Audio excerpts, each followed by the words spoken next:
Big TV భక్తి సమాచారం WhatsApp ఛానల్లో జాయిన్ అవ్వండి. అన్ని విశేషాలు ఎప్పటికప్పుడు తెలుసుకోండి. అమ్మ, విశుద్ధి చక్రం ఎటువంటి ఫలితాలను అందిస్తూ ఉంటుంది? మరి విశుద్ధి చక్రం బాగా ఉండాలి, శక్తి పొందాలి అని అంటే సాధన ఏ విధంగా చేయాలి?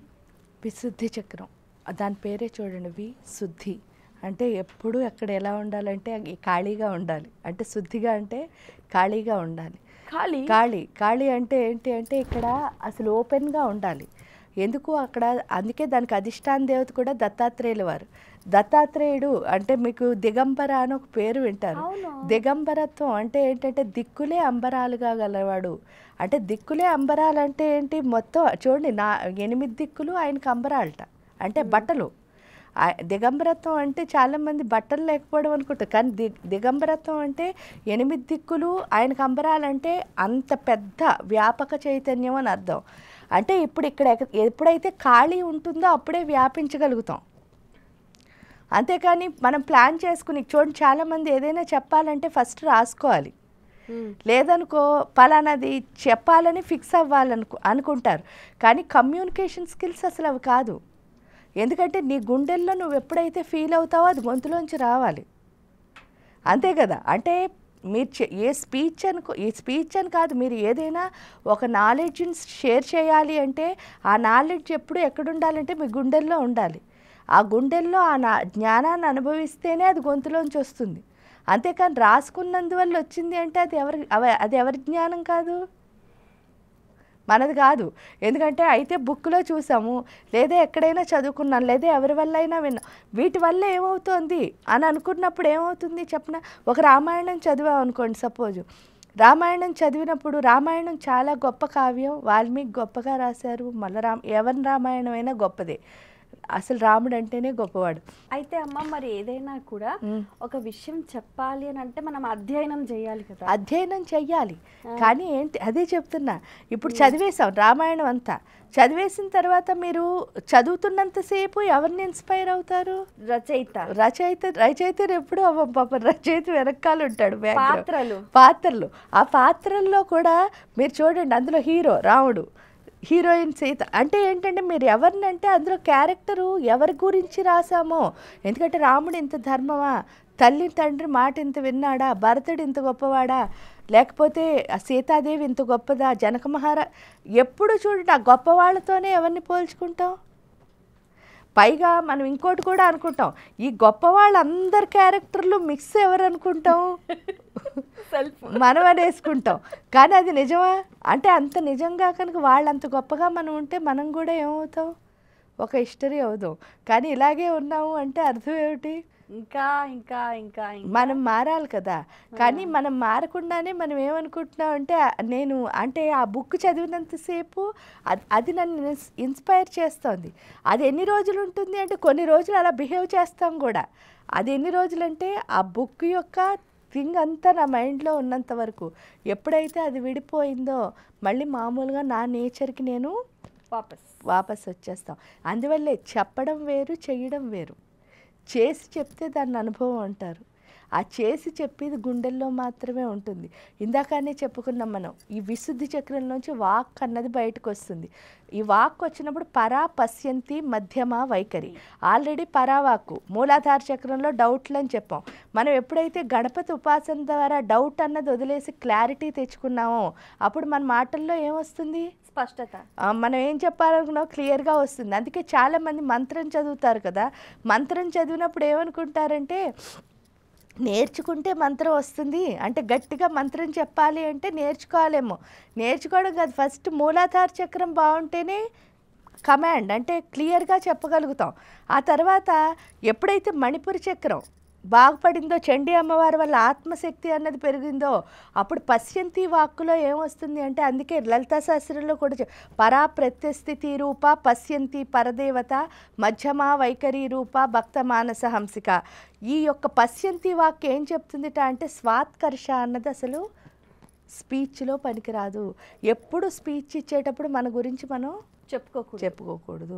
కానీ చాలామంది చేసి తప్పు అదే. మీరు చూస్తే నాకు ఈ అనుభవం అయింది, నేను ఇలాంటిదాన్ని అలాంటిదాన్ని, నాకు ఎంత గొప్ప, ఇవన్నీ చెప్పడంలో ఏమవుతుంది? మన గురించి మనమే అంటే తగ్గించేసుకుంటున్నాం. సెల్ఫ్ ఇంట్రొడక్షన్ కూడా ఉంటుంది కదా. సెల్ఫ్ ఇంట్రడక్షన్ ఎప్పుడు అసలు అవసరం లే. ఎందుకంటే మీరు నిజంగా మీరు చెప్తున్న జ్ఞానం గురించి చెప్తున్నారనుకోండి, అప్పుడు అసలు ఇంట్రడక్షన్ మీరెందుకు చేసుకోవాలి? జ్ఞానమే చేస్తుంది. అంటే మనం చెప్పి జ్ఞానమే. అందుకే పరా ప్రత్యస్థితి రూప. పరావాక్ ఏంటి అంటే మన స్థితి, అంటే లెవెల్ ఆఫ్ నాలెడ్జ్ అన్నది చెప్తుంది. పశ్యంతి పరదేవత. పశ్యంతి వాక్కులో ఎప్పుడు పరదేవత. పరదేవత అంటే ఎవరు అంటే నువ్వేం పని చేస్తున్నావో దానికి. ఎందుకంటే ఆదేవి సర్వభూతేషు వృత్తి రూపేణ సంస్థిత. నువ్వు చేస్తున్న పని గురించి మాత్రం మాట్లాడాలి, నీ గురించి మాట్లాడద్దు. నువ్వు చేస్తున్న పని గురించి ఆవిష్కరించు. మధ్యమ. ఆ మధ్యమ వాక్ ఏంటంటే ఇక్కడ నేను సఫర్ అవుతున్నాను అనుకోండి, నా నోట్లోంచి వచ్చి మాటలన్నీ ఎలా ఉంటాయి? బాధాకరంగా ఉంటాయి. ఎప్పుడు ఏడుస్తూ చెప్పావు అనుకో, వినేవాళ్ళకి ఏమవుతుంది? వినాలనిపించదు. ఇక్కడ చూడండి వైఖరి వాక్. వైఖరి వాక్ ఏంటంటే చెప్పనా, ఎప్పుడు చాలామంది ఏమనుకుంటారు, కమ్యూనికేషన్. మనం ఏదైనా చెప్పామనుకో అందరూ వినాలని అందరికీ ఉంటుంది కదా. కానీ ఇక్కడ ఈ వాక్, ఈ స్పీచ్ ఏం చెప్తుంది అని అంటే, లలితా సహస్రం అయినా మామూలుగా స్పిరిచువల్ నాలెడ్జ్ కాదు, ఏదైనా సరే ఒక కమ్యూనికేషన్లో, నా కమ్యూనికేషన్ ఈ సృష్టిలో ఎవరైనా విన్నారా లేదా అన్నది అసలు నా బిజినెస్ కాదు. ఎందుకు అంటే నేను మాట్లాడింది ప్రతి మాట ఎవరు వినాలి? నేను వినాలి. అప్పుడే ఎంజాయ్మెంట్ అన్నది వస్తుంది. ఎందుకంటే నేను మాట్లాడుతున్నది నేను వినగలిగితేనే నేను అసలు ఏం చెప్తున్నానో నాకు తెలుస్తుంది. అందుకే అక్కడ దత్తాత్రేయులు వారు ఏం చేస్తారు అంటే, ఆయన ఏమంటారంటే, మీరు చూస్తే ఆయన మంత్రంలో కూడా ఉంటుంది ఏంటంటే, ఆయన పిశాచ జ్ఞానసాగర అని ఉంటుంది. అంటే అర్థం ఏమిటి అంటే, పిశాచి ఎక్కడుందంటే ఇక్కడ ఉంది. ఆ పిశాచి పేరేంటి అంటే ఐడెంటిటీ. అంటే ఐడెంటిటీ అనే దెయ్యం ఎక్కడుందిట? గొంతులో ఉంది. ఈ ఐడెంటిటీ అనే దెయ్యం ఎప్పుడైతే గొంతులో ఉందో దాన్ని తీసేసి ఏమిస్తాట? జ్ఞానసాగర. జ్ఞానం అనే సముద్రాన్ని ఎవరైతే ఇస్తారో ఆయన పేరు దత్తాత్రేయుడు. ఎప్పుడైతే జ్ఞానం అనే సముద్రం వచ్చిందో ఆ యొక్క అంటే ఏంటంటే, జ్ఞానం ఎప్పుడైతే లోపల నుంచి బయటకు వస్తుందో మీరు అందరికీ నచ్చుతారు. ఎందువల్ల మీరు మీ గురించి చెప్తుంటే ఎందుకు నచ్చట్లేదు అంటే, దానికి ఎగ్జాంపుల్ ఏం లేదు. మనం ఇంత చిన్నగా ఉన్నామమ్మా, 5'3" ఉన్నాం అనుకో, ఈ 5'3" గురించి ఎన్నిసార్లు చెప్పినా ఏమవుతుంది చెప్పండి? అదే కదా చెప్తూ ఉండాలి. అంటే అదే రిపీట్ చేస్తూ ఉంటాం. ఒకటే విషయం గురించి 100 సార్లు రిపీట్ చేసాం అనుకో ఎవరికీ నచ్చదు. కానీ ఎప్పుడైనా నాలెడ్జ్ గురించి రిపీట్ చేసినా ఎందుకు నచ్చుతుంది అంటే, నాలెడ్జ్ అన్నది ఏమిటిట అంటే వ్యాపక చైతన్యం. అది ఎన్నిసార్లు చెప్పినా సరే దాని గురించి ఏం చెప్పచ్చు? కొత్తగా చెప్పచ్చు. ఇక్కడికి వచ్చేసరికి ఇంకొత్తగా చెప్పడానికి ఏముండదు, ఇదే ఉంటుంది. అంటే లిమిటేషన్ గురించి ఎప్పుడూ అన్లిమిటెడ్గా చెప్పలేం. అన్లిమిటెడ్ గురించి ఖచ్చితంగా అన్లిమిటెడ్గా చెప్పగలం. అది మనకి ఎవరు చెప్తారు అంటే దత్తాత్రేయుల వారు. అందుకే అత్రి మహర్షి అనసూయ అమ్మవార్లకి దత్తుడి కింద వచ్చి చక్కగా మనందరికీ ఏం చేశారు అంటే జ్ఞానం అనే దాన్ని ప్రసాదించి, ఆ జ్ఞానం కూడా ఏంటి అంటే దిక్కులే అంబరాలుగా, అంటే అంత వ్యాపించేటట్టు. కీర్తి ప్రతిష్టలు అన్నవి ఎక్కడి నుంచి వస్తాయి? మన వాక్కు నుంచే. ఆ వాక్కు కూడా ఏంటి అంటే ఎప్పుడు మీరు మాట్లాడుతున్నది వాళ్ళు విన్నారా వీళ్ళు విన్నారా అని చూడడంలో మనం ఏమైపోతాం? కన్ఫ్యూజ్ అయిపోతాం. ఎందుకంటే అన్ని ఎమోషన్స్ని ఎవరు తీసుకుంటారు? మనం తీసుకుంటాం. వాళ్ళ ఫేస్ ఎలా ఉందో మనకు వెంటనే అర్థమవుతూ ఉంటుంది. అంటే వీళ్ళకి నచ్చింది వీళ్ళకి నచ్చలేదు, అది మనకు అనవసరం కదా. కానీ ఎందుకు అది ఎప్పుడు పట్టించుకున్నామో ఏమవుతుంది? ఆ ఎమోషన్లన్నీ మన గొంతులోంచి వచ్చేస్తాయి. ఎందువల్ల దానికి కనెక్ట్ అయిపోతున్నాం కదా ఆ చూసిన వాళ్ళకి.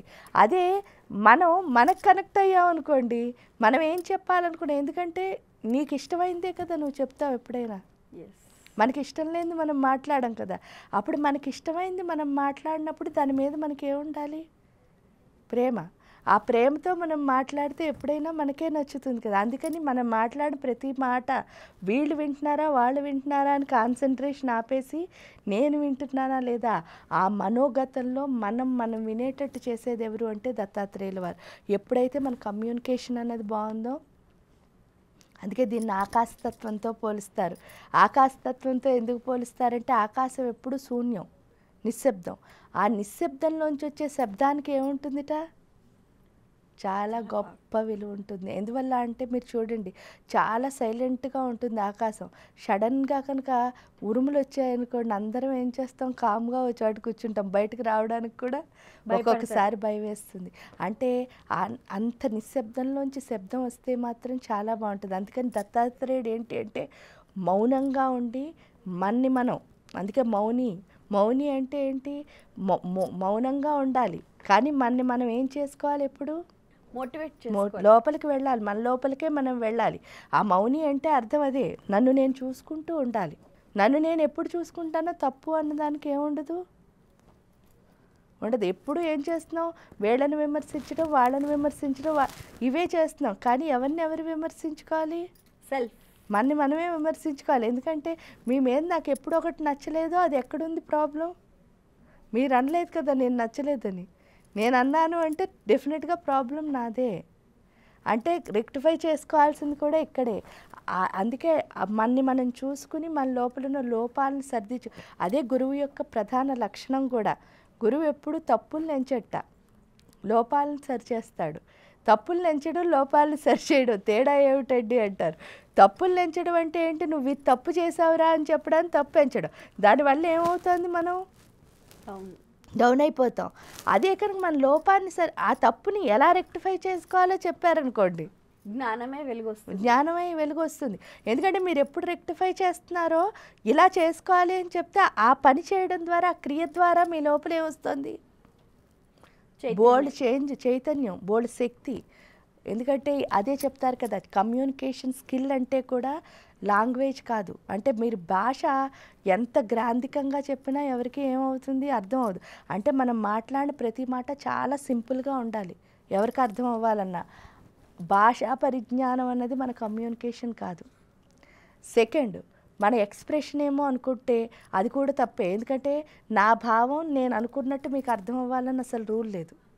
అదే కనుక అయితే ప్రతి కవి రాసిన భావాలు మనకు అర్థమైపోతాయి కదా. అంటే ఏంటి అంటే ఎవరి భావం వాళ్ళదే. ఇక్కడ నేను ఎలా భావించానో మీకు తెలియాలంటే ఏదైనా నేను చెప్పాలి, లేదా మన ఇద్దరికి ఒక అవగాహన ఉండాలి. అంతే తప్ప ప్రతి భావం అర్థం అవ్వదు ఎవరికిను. అంటే మరి ఏంటండి కమ్యూనికేషన్ అంటే గొంతులో ఏముండాలట అంటే శక్తి ఉండాలి. ఆ గొంతులో శక్తి ఉంటే అవతల బుర్రలోకి ఏమవుతుందో శక్తి ట్రాన్స్ఫర్ అవుతుంది.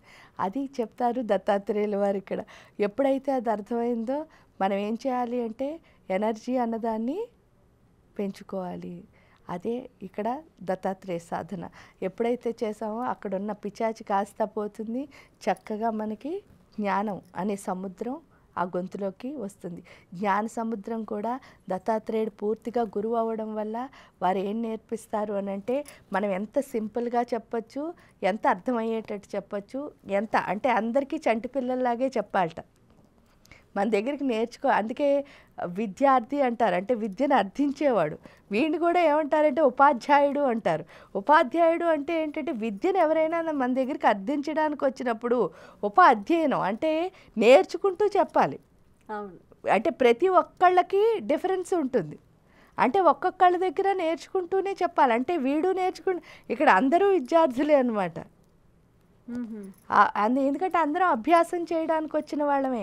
అది ఎప్పుడైతే అర్థమైందో మన కమ్యూనికేషన్ చాలా బాగుంటుంది. అది అర్థం అవునంత వరకు ఏంటంటే నేను నీకు చెప్తున్నాను కాబట్టి నేను గ్రేట్ అనిపిస్తుంది, కానీ నేను కూడా అభ్యసించడానికే వచ్చాను అనగానే మన గొంతులో ఫస్ట్ ఆ పొగరు తగ్గిపోతుంది. ఎప్పుడు తగ్గిపోయిందో మనం ఏం చెప్పినా అందరికీ హ్యాపీగా వినాలనిపిస్తుంది. అది దత్తాత్రేయుల వారు చేస్తారు. ఎందుకంటే గురువు ఎప్పుడు బెత్తం పుచ్చుకొని మన పొగర్ని అణుస్తాడు కాబట్టి.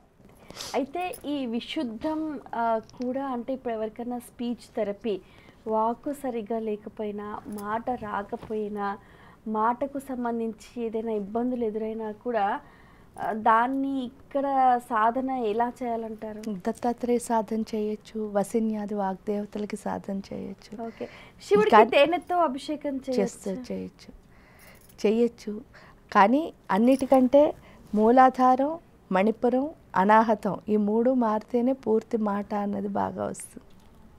దాంతోపాటు విశుద్ధి కూడా మార్పు రావాలి. ఎందువల్లంటే వాక్ అన్నది నిజంగా బయటకు రావాలంటే ఫస్ట్ ఈ 3 చక్రాలు తో పాటు విశుద్ధి చక్రం కూడా సాధన చేయాలి. అంటే 4 సాధన చేస్తేనే పని అవుతుంది. ఎందుకంటే చాలామందికి మా మగవాళ్ళు కూడా మాట్లాడారంటారు కదా, ఈ 4 చక్రాల్లో మార్పు వస్తేనే మగవాళ్ళు కూడా మాట్లాడతారు. For more videos like this, subscribe Big TV channel.